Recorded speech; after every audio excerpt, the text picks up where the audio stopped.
الرحيم الكريم الرؤوف الرحيم. أما بعد فأعوذ بالله من الشيطان الرجيم. بسم الله الرحمن الرحيم. إن الله وملائكته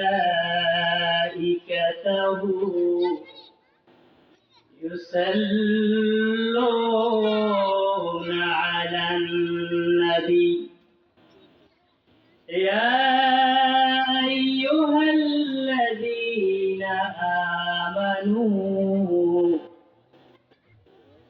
صلوا عليه وسلموا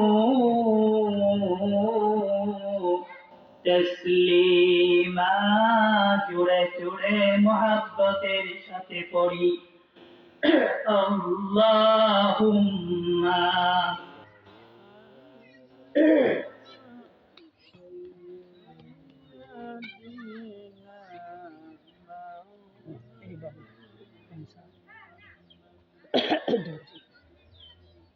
وعلى آل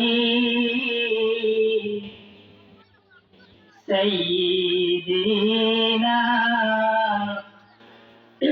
مولانا محمد।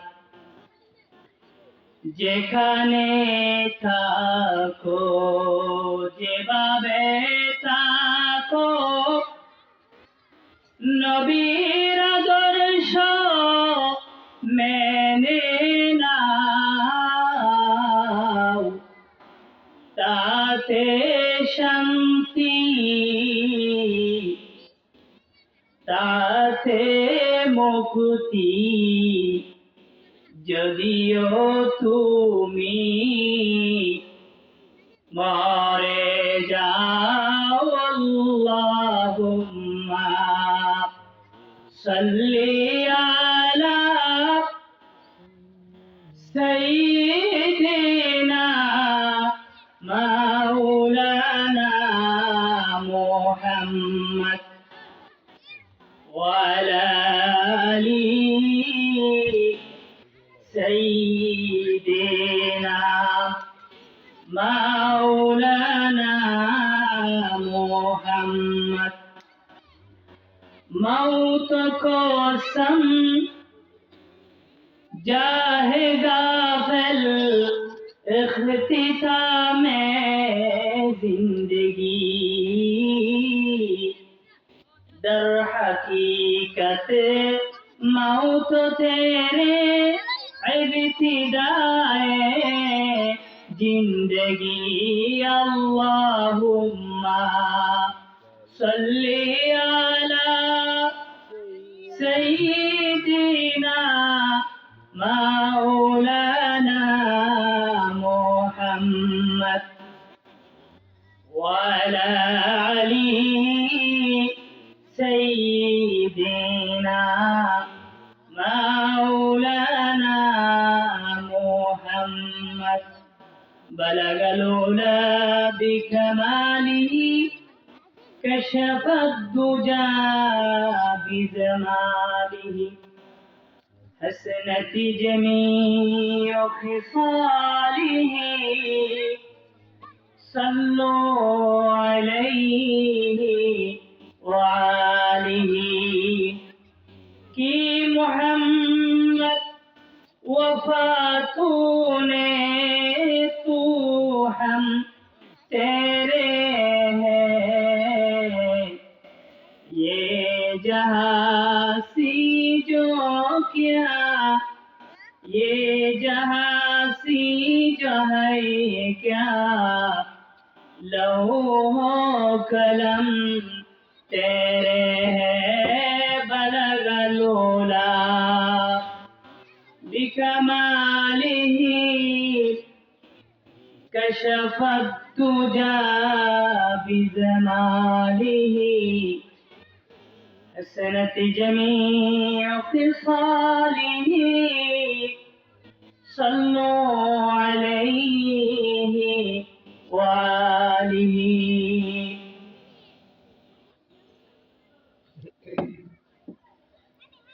বাঁশখালী থানার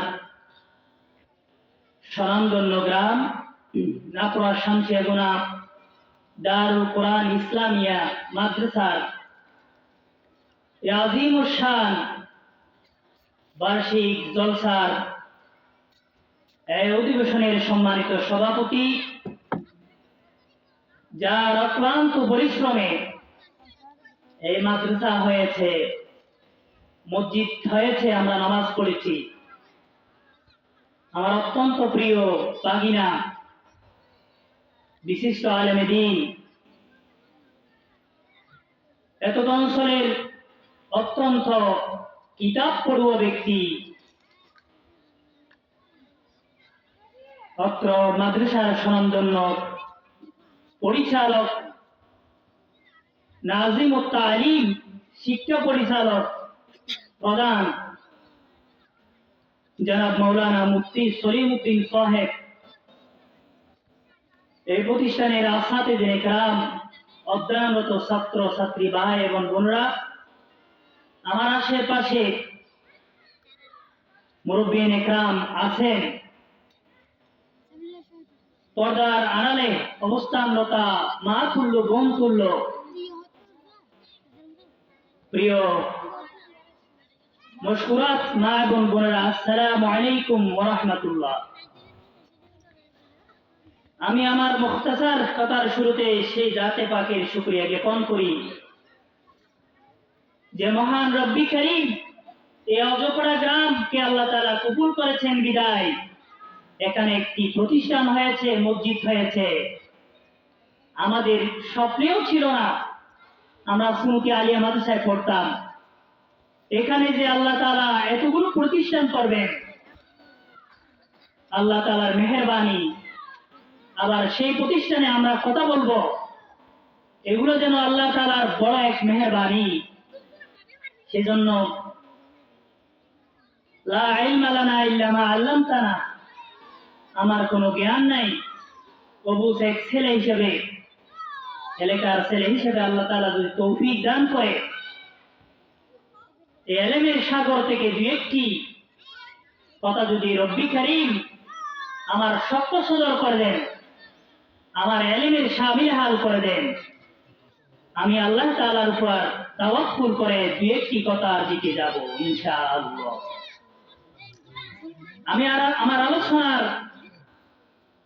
শুরুতে সূরা তাহরিম ৬ষ্ঠ নম্বর আয়াত, ওই আয়াতে কারিমা আল্লাহ তাআলা খুব সুন্দর করে আল্লাহ মেসেজ দিচ্ছেন, আউযু বিল্লাহি মিনাশ শাইতানির রাজীম, বিসমিল্লাহির রাহমানির রাহিম, ইয়া আইয়ুহাল্লাযীনা আমানু قوا أنفسكم وأهليكم نارا إلى آخر الآيات।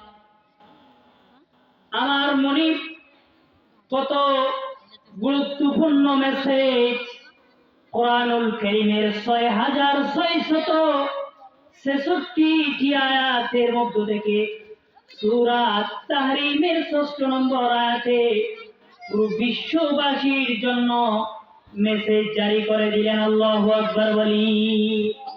বাবারা কথা বলতে হবে, তোমরা তোমাদের প্রতিষ্ঠান তো সিংহের মতো গর্জন দিয়ে আজকের এই জলসাকে তোমাদের কি করতে হবে? সুন্দর করতে হবে ইনশাআল্লাহ বলেন।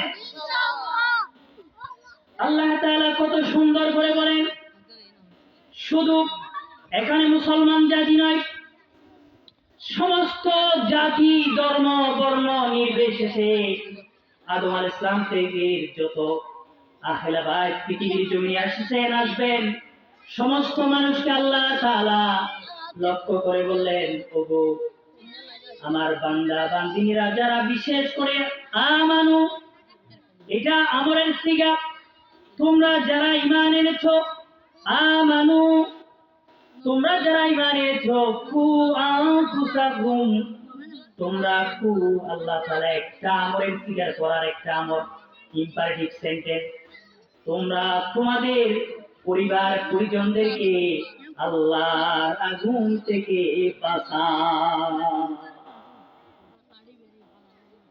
চলন্ত আয়াত।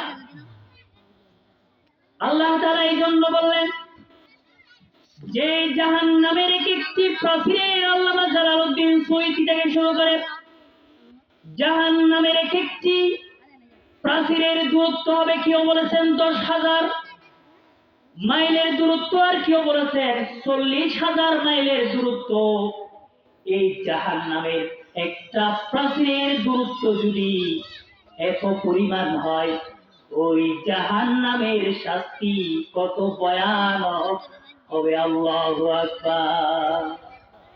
এই জন্য আল্লাহ তাআলা বলেন, ওরে দুনিয়াবাসী, আমার বান্দা বান্দিরা, জাহান্নামের আগুন থেকে যদি তোমাদের ছেলে সন্তানদেরকে যদি বাঁচাতে চাও, বাঁচাও।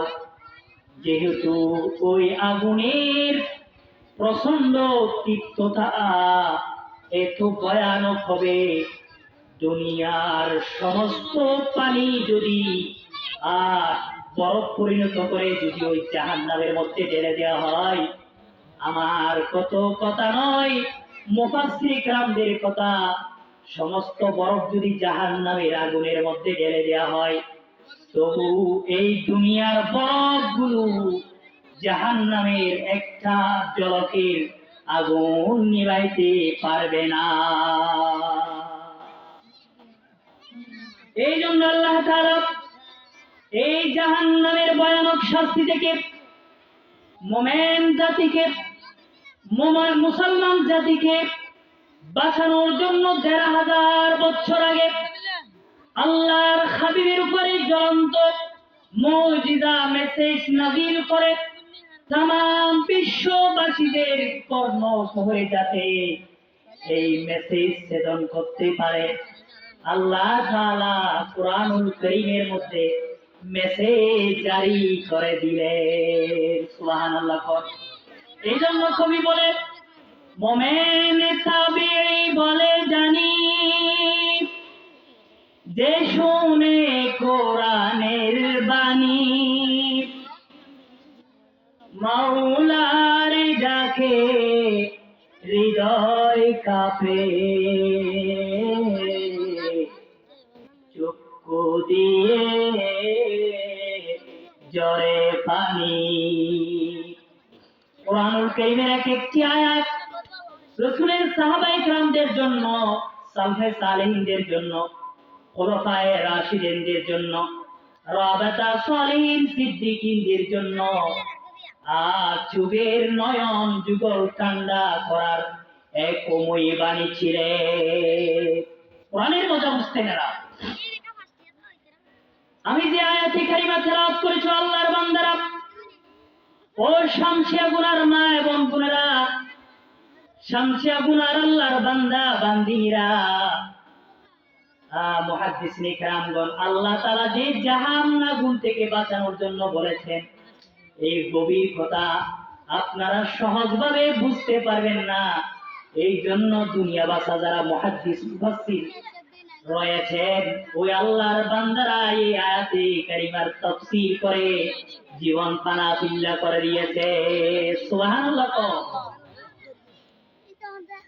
মুহাদ্দিসিনে কিরামগণ বর্ণনা করেন, এই আয়াতে কারিমার তাফসীর বর্ণনা করতে গিয়ে ইসমাইল বুখারী, যে ইসমাইল বুখারী বুখারী শরীফের মধ্যে ৯,০৭৯ কি বলেছেন, ৮৯ কি বলেছেন, কেউ বলেছেন ৯,০৯১ কি, বিভিন্ন রিওয়ায়াত বর্ণনা রয়েছেন, বিভিন্ন বর্ণনা রয়েছেন।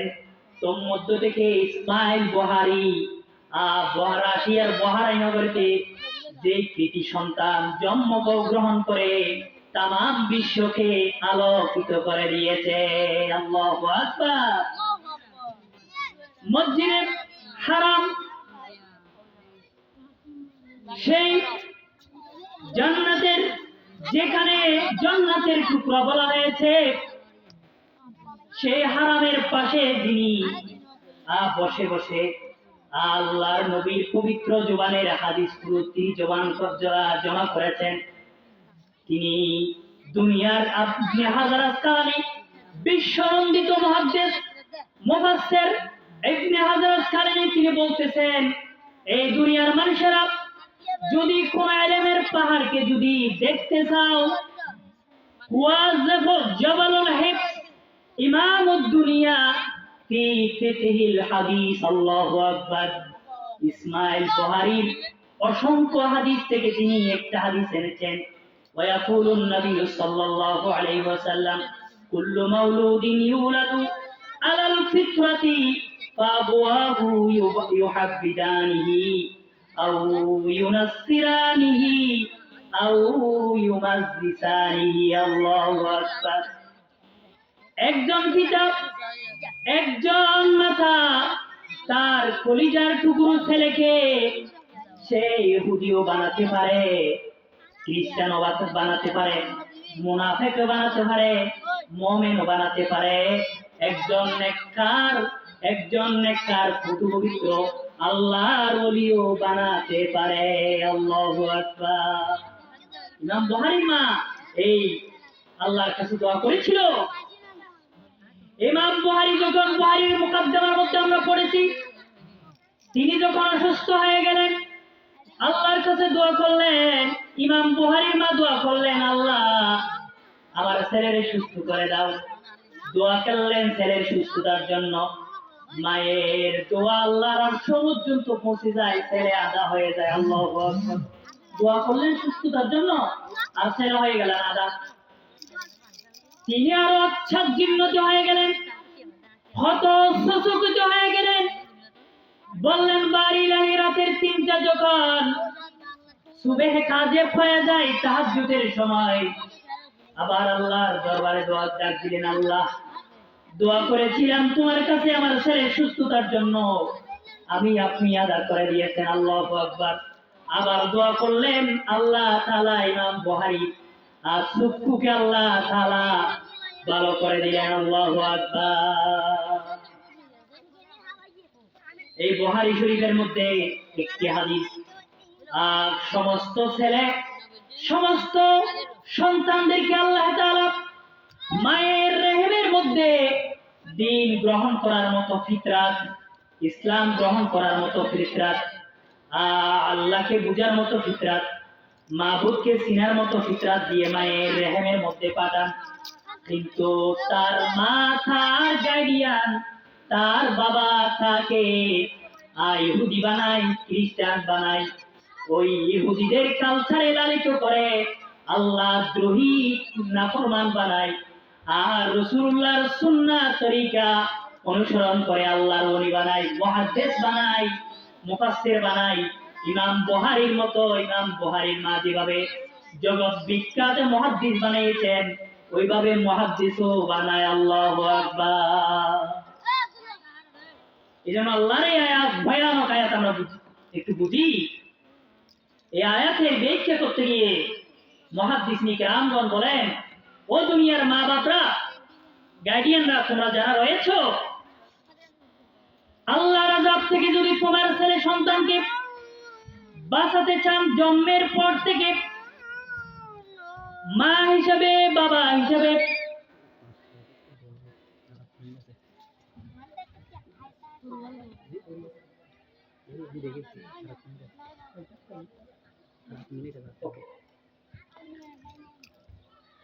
জাহান্নামের আগুন থেকে যদি ওই ছেলেকে যদি জান্নাতের জন্য উপযোগী বানিয়ে রেডি করতে পারেন, তাহলে জন্মের পর থেকে আপনি মা হিসেবে, বাবা হিসেবে ১ নম্বরে তার ডান কানে আযান, বাম কানে ইকামত দিতে হবে। ১ নম্বর ডিউটি, ১ নম্বর দায়িত্ব।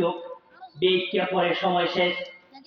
২ নম্বরে একজন মুহাদ্দিস মুফাসসির নিয়ে এনে তার জন্য একটা সুন্দর আর রাসূলের সাহাবায়ে কেরামদের সাথে আল্লাহর হাবিবের সাথে মিলে একটি সুন্নতি সুন্দর নাম অর্থবহ নাম তার জন্য উপহার দেয়া। তিন নম্বর দায়িত্ব হচ্ছে তার আকিকার ব্যবস্থা করা। আকিকা করার মাধ্যমে ছেলের যত বালা মুসিবত থাকে এগুলো আল্লাহ তাআলা দূরীভূত করে দেন। রক্ত বিসর্জনের মাধ্যমে আল্লাহ তাআলা এগুলো দূরীভূত করে দেন। এটা 3 নম্বর ডিউটি। 4 নম্বরে আপনি মা হিসেবে বাবা হিসেবে আপনার প্রতি 4 নম্বর দায়িত্ব হচ্ছে তাহান্নি মিষ্টি মুখ করা। আল্লাহর হাবিব কোন আরবের জমিনে কোন যদি বাচ্চা প্রসব করতেন, আল্লাহর নবীর মোবারক হাত, আল্লাহর নবীর পবিত্র লালা মোবারক, আল্লাহর নবীর কুতু মোবারকের বারাকাত ওই ছেলের জুবানের মধ্যে গালের মধ্যে ঢুকিয়ে দিতেন। আল্লাহর নবীর কুতু মোবারক ওই গালের মধ্যে ঢুকিয়ে দিতেন। আল্লাহু আকবার। যেই গালের মধ্যে আল্লাহর নবীর কুতু মোবারক ঢুকেছে, বুখারী শরীফের হাদিস আছে, আল্লাহর নবীর লালা মোবারক, আল্লাহর নবীর সিনা মোবারক, আল্লাহর নবীর পেহানা মোবারক, আল্লাহর নবীর পেশাব মোবারক যেই পেটের মধ্যে ঢুকেছে, হারামাল্লাহু আলান নার, আল্লাহ জাহান্নামের আগুন হারাম করে দিয়েছে। এটা 3 নম্বর দায়িত্ব, মিষ্টি মুখ করাবেন। 4 নম্বরে 4 নম্বর এটা 5 নম্বরে সৎ কাজের আদেশ দিবেন।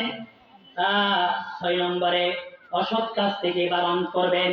আস্তে আস্তে ছেলে যখন বড় হবেন, ছেলে যখন মা বাবা মা ডাকা বাপ ডাকা শুরু করবে, আল্লাহ আব্বা শব্দগুলো আস্তে আস্তে ঢুকাই দিবেন। এরপরে তাকে নামাজের ট্রেনিং দিবেন, প্রশিক্ষণ দিবেন। এরপরে সূরা ফাতিহা শিখাবেন। ইসলামিক তরবিয়তের মাধ্যমে মাঝে মাঝে মসজিদে নিয়ে যাবেন আর নামাজের প্র্যাকটিস করাবেন, চর্চা করাবেন। এরপরে 7 নম্বরে তাকে উন্নত চরিত্র শিক্ষা দিবেন। ইয়া বুনাইয়া আকিমিস সালাত ওয়া আমুর বিল মারুফ। লোকমান হাকিম ছেলের প্রতি নসিহত করেছেন। এটা আপনি বাবা হিসেবে মা হিসেবে 7 নম্বর দায়িত্ব। 8 নম্বরে নৈতিকতা শিক্ষা দিবেন, নৈতিক শিক্ষা আপনি দিবেন। আল্লাহ নবী ইরশাদ করেছেন, লাকাদ কানা লাকুম, কোরআনুল কারীমের মধ্যে আল্লাহ তাআলা ইরশাদ করেছেন, লাকাদ কানা লাকুম ফি রাসূলিল্লাহি উসওয়াতুন হাসানাহ। রাসূলের সেই ঐতিহাসিক চরিত্র শিক্ষা দিবেন। এর মাধ্যমে ছেলে নৈতিকতার প্রশিক্ষণ পেয়ে যাবে। পর্দা মেনটেন করবে, মেয়ে পর্দা মেনটেন করবে, ছেলে পর্দা মেনে চলবে, বহির্মুখী কাজ করবে না, লানাতি কাজ করবে না। এরপরে মা হিসেবে বাবা হিসেবে আপনার 9 নম্বর দায়িত্ব হচ্ছে রিজিক অন্বেষণ করা। ফাইজা কুজিয়াতিস সালাতু ফান্তাশিরু। জমিনে ছড়িয়ে ছড়িয়ে পড়ো আল্লাহর ইবাদতের পরে। পরিবার পরিজনের জন্য হালাল রুজি অন্বেষণ করো। وما من دابة في الأرض إلا على الله رزقها। পৃথিবীর এমন কোনো প্রাণী নাই যাদের রিজিকের পয়সা আল্লাহ করেন নাই। ছড়িয়ে ছড়িয়ে পড়ো, হালাল রিজিক অন্বেষণ করো। টেনশন করিও না ইতিহার ব্যাপারে। ও আল্লাহর বান্দা, বেশি পাগল হয়ে গিয়ে যাইও না, পৃথিবী নিয়ে মত্ত হয়ে যেও না। তাবারুজা ফিহা ওয়া তারাহু বিতানা। ওই পাখি থেকে শিক্ষা অর্জন করো, যে পাখিগুলো মুয়াজ্জিন যখন আযান দেয় কিচিমিচি করে আপন পক্ষ থেকে বের হয়ে যায়, পাহাড়ে পর্বতে বেরিয়ে পড়ে, আবার সন্ধ্যাপুর বেলা পেট ভরে খাবার গ্রহণ করে নিজের আপন বাসার মধ্যে এসে যায়। খেয়ে করে রিজিকের ফয়সালা আল্লাহ করেন। এই জন্য টেনশন করবেন না। রিজিকের দায়িত্ব নিয়েছেন আল্লাহ, আপনার কাজ হচ্ছে আপনি চেষ্টা করেন, হালাল রিজিক অন্বেষণ করেন, আল্লাহ বারাকাত দিবেন। এটা আপনি মা হিসেবে বাবা হিসেবে 9 নম্বর দায়িত্ব। 10 নম্বরে সন্তানের জন্য দোয়া করবেন, রব্বানা হাব লানা মিন আজওয়াজিনা ওয়া যুররিয়াতিনা কুররাতা আয়ুনিন ওয়াজআলনা লিল মুত্তাকিনা ইমামা। নামাজ পড়ে দোয়া করবেন, আল্লাহ মুত্তাকি বানাবেন, ফরজগার ছেলে আপনাকে দেবেন। এরপরে অনেক ব্যক্তি 11 নম্বর ছেলে যখন বড় হয়ে যাবে, ছেলের জন্য আল্লাহর নবীর সুন্নত তরিকায় অলিমার মাধ্যমে বিবাহের ব্যবস্থা করবেন। অলিমা মে জানা সুন্নত হাই, অলিমা কানা সুন্নত হাই। এই সুন্নত আলিমের মাধ্যমে ইসলামী সংস্কৃতি তাহাজিক তাহামাতুম আর মাধ্যমে বিবাহের ব্যবস্থা করবেন। 12 নম্বরে আপনি তাকে ইবাদতের নির্দেশ দিবেন। ছেলে যখন 10 বছর হয়ে যাবে, 7 বছর থেকে শুরু করে 10 বছর হয়ে যদি নামাজের হেরফের করে, আস্তে আস্তে ওয়াদ্রিবুহুম আলাইহা ওয়া হুম আবনা আশরাতি। ছেলে যখন 10 বছর পূর্ণ হয়ে যাবে, নামাজ হেরফের করলে একটু মৃদু মাইর দিবেন। 13 নম্বর আদর্শ শিক্ষাদান। এটা আমার শেষ, আজকের এই প্রতিষ্ঠানের মূল বিষয় হচ্ছে এটা। 13 নম্বর আপনার প্রতি দায়িত্ব হচ্ছে, ছেলে যখন কথা বলা শুরু করবে একটি দ্বীনি প্রতিষ্ঠানে, আল্লাহ চেনার জন্য, রসুল চেনার জন্য, মা চেনার জন্য, বাবা চেনার জন্য, আর নামাজ শিখার জন্য, কালিমা শেখার জন্য, সূরা ফাতিহা শেখার জন্য তাকে দ্বীনি প্রতিষ্ঠানে আপনি পাঠাই দিবেন। দুনিয়ার সমস্ত শিক্ষা দেন, আপনি ইকোনমিক্স পড়ান, আপনি ম্যাথ পড়ান, আপনি সায়েন্স পড়ান, আপনি বায়োলজি পড়ান, সব পড়ান, তবে তো এটা না জায়েজ নয়, তবে জায়েজ। সমস্ত শিক্ষা দেন, অসুবিধা নাই। তবে 1 নম্বরে যে শিক্ষা আপনার উপর দেওয়া ফরজ, এটা হচ্ছে ওহীর শিক্ষা। ইকরা। আপনার ছেলেকে আল্লাহ চিনার মতো, দিন চিনার মতো, ফরজ চেনার মতো ওই তরবিয়তি শিক্ষা আপনার উপর দেওয়া ফরজ। এই ব্যাপারে আজও পর্যন্ত কোন মুহাদ্দিস ইখতিলাফ করতে পারে নাই। দিন শিক্ষা প্রথমে দেয়া ফরজ। ঠিক কিনা বলেন? এই জন্য এই দিন প্রতিষ্ঠানে আপনাকে তরবিয়তি শিক্ষা দেয়া আপনার উপর একান্ত দায়িত্ব। অনেক প্রতিষ্ঠান হয়েছে, আলহামদুলিল্লাহ এই প্রতিষ্ঠান অনেক ছেলে, যেই দিকে অনেক প্রতিষ্ঠান আমাদের এলাকায় আল্লাহ তাআলার মেহেরবানি হয়েছে, কোনো ঠেলাঠেলি নাই। যত প্রতিষ্ঠান বাড়তেছে আলহামদুলিল্লাহ দ্বীনি তরবিয়তের ছেলেগুলো বেশি হচ্ছে না কম হচ্ছে? আগে 5 জন শিক্ষক পেত না, এখন দেখেন এখানে 200-এর উপরে হবে। 4-5টা প্রতিষ্ঠান, আল্লাহ তাআলার মেহেরবানি হয়েছে, মসজিদ হয়েছে। এখানে যত কালিমা পড়বেন, আল্লাহর আহারি কালাম পড়বেন, এগুলো আপনাদের নাজরানা হবে, নাজাতের ওসিলা হবে। এই জন্য ছেলেদেরকে এই দ্বীনি প্রতিষ্ঠানে পাঠিয়ে দিবেন। আল্লাহর দ্বীন শিক্ষা দেয়া সর্বপ্রথম আপনার উপর ফরজ। আল্লাহ তাআলা এই তরবিয়তি শিক্ষা আমাদের আওলাদ পর্যন্তকে দেওয়ার জন্য আল্লাহ তাআলা সেই মন মানসিকতা, সেই তৌফিক, সেই আল্লাহবিতে আমাদেরকে দান করুন। সকলে বলি আমিন। ওয়া মা আলাইনা ইল্লাল বালাগ। আসসালামু আলাইকুম ওয়া রাহমাতুল্লাহ। মাশাআল্লাহ, হুজুর আমাদের সম্মুখে অত্যন্ত গুরুত্বপূর্ণ বয়ান করেছেন, জাযাকাল্লাহ খাইরান। এই মুহূর্তে আপনাদের সম্মুখে গুরুত্বপূর্ণ নসিহত পেশ করবেন হযরত মাওলানা আবুল কাসেম সাহেব। হযরত মাওলানা আবুল কাসেম সাহেব, পশ্চিম বড়গুনা বাইতুল শরফ জামে মসজিদ। হুজুরের গুরুত্বপূর্ণ বয়ান পেশ করার জন্য বিনীত অনুরোধ জানাচ্ছি। আসসালামু আলাইকুম ওয়া রাহমাতুল্লাহি ওয়া বারাকাতুহু।